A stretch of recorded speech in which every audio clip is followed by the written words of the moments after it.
Peace, peace, peace, peace, love, and power. I uploaded a video a while back entitled Part 1 Get to Where You Need to Be. And so this is a little snippet of Part 2. And I'm talking about getting to where you need to be. And this is in the spiritual realm, but we all know that everything in the spiritual realm comes down and manifests in the physical realm. So you can take this however you need for yourself and for your journey. You know, if you take this as I need to get to where I need to be with my job, with my career, whatever it is, however it is that you take this, take it and use it for what you will. The topic is following through and listening to and hearing and knowing what your spirit is telling you. And this type of thing, it might sound simple to some people. It might sound easy to some. It might sound like some foreign language, like my spirit. Like, what do you mean, my spirit? How do you mean? How can I listen to this thing? What does it sound like?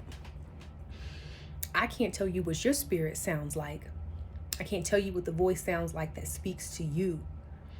But what I can tell you is it is important to be able to tune into yourself deeply so that you are not distracted by other people's energy, other people's journey, other people's perception of where you should be in your life based on where they are in their life. Okay? So getting to where you need to be, that is about knowing.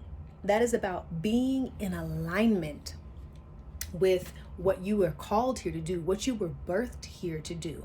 You know, that might not be something that you are good at. You know, it might be something that you're good at. Who knows? But the point that I'm making is it is critical right now for you to at least have some kind of idea of the area, the vicinity, and the path that you should be on in your life. Now, in this age, right, we're surrounded by many different influences, a lot of information, especially if you are active on social media. There's so many beautiful, good things out there. You know, you can literally learn about things that have been stowed and stored away for centuries. You can learn about little bits of things, not everything, but little bits of things, entryways to things like ancestor worship, ancestor veneration, meditation, chakras, energy, all those kinds of things. However, the most important thing that you should be focused on is tuning into and knowing yourself. Knowing what that voice is that you hear, that you feel.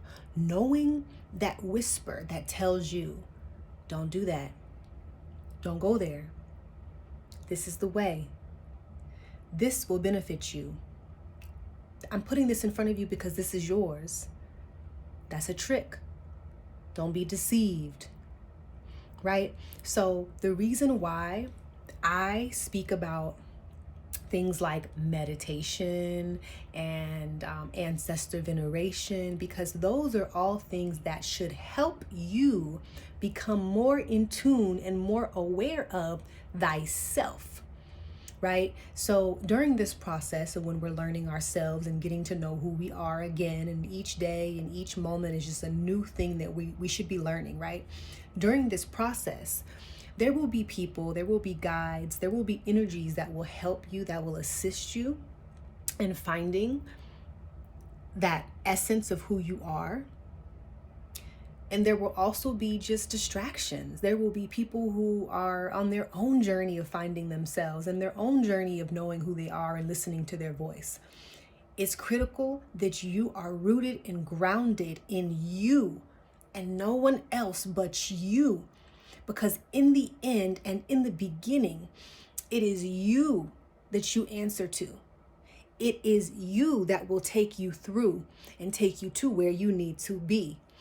other people's glamorous stories and lives and journeys and their ins and outs and ups and downs, those things are not what will get you to where you need to be. You have to know what is yours. And the only way to know what is yours and not nobody else's is for you to find solitude and find comfort in the discomfort. Find comfort in that quiet place inside of you. Find comfort in maybe the breaking away of old habits and old patterns and old belief systems and maybe old energies and old friendships, old connections, old places. You have to learn how to break away from those things so that you can be purely in tune with you and only you. Now, on another level, we're all connected. In one sense, there really is no separating me from my brother or my sister, especially if we're vibrating on a similar frequency. If we are living in gratitude, if we meditate, if we know about energy, if we know about our energy systems, if we know about, the magic of crystals and healing things, there's a certain vibration that we share.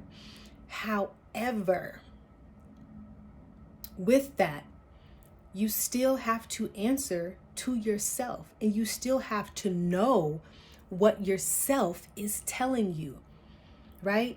So sometimes even there will be things that feel good and look good and seem like they're coming from good places or good intentions from other people to you, but they may not be for you.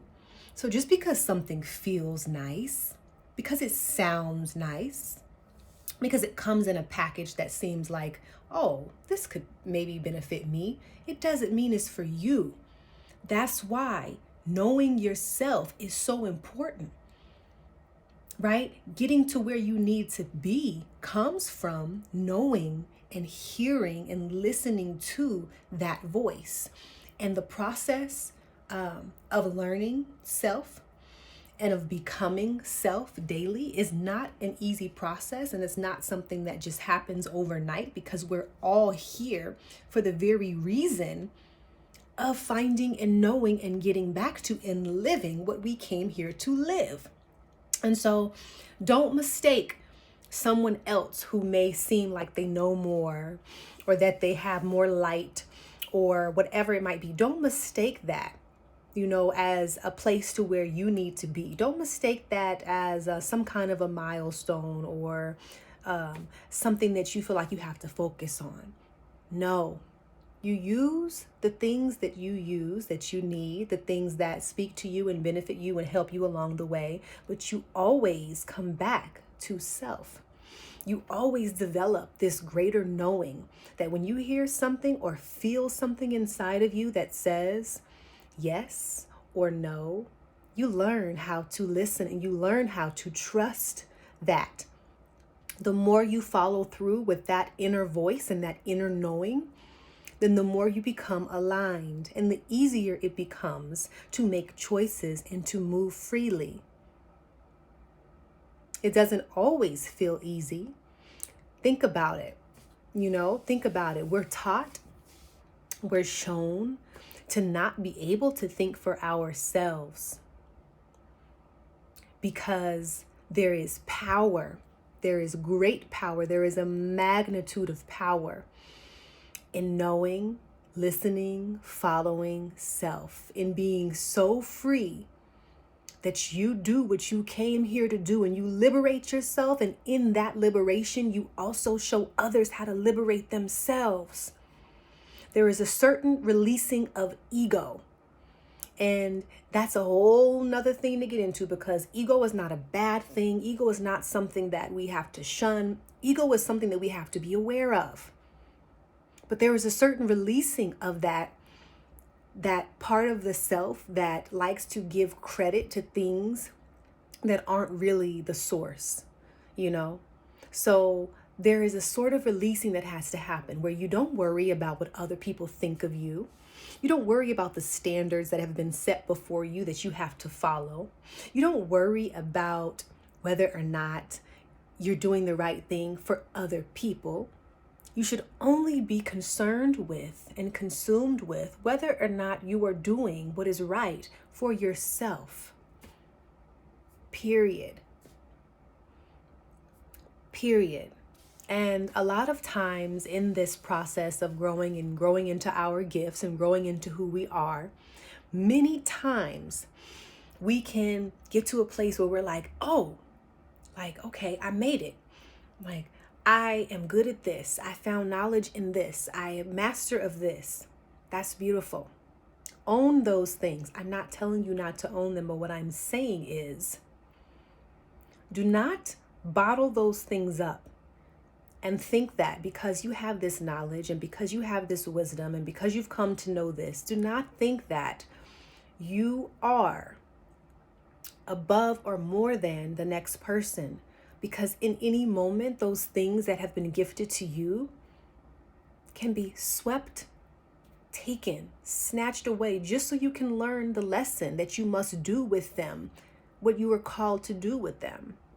So be gentle with thyself, but never stop seeking the greater things. Never stop listening to yourself. Do what you must to detach yourself from things that distract you from hearing your inner voice.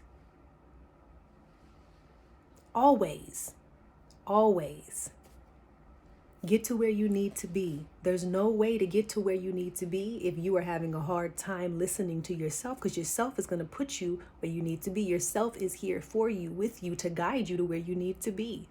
So how do you get to where you need to be? You constantly set the intention of tuning into, and you constantly practice whatever practice you need so you can tune deeply into that voice. Peace.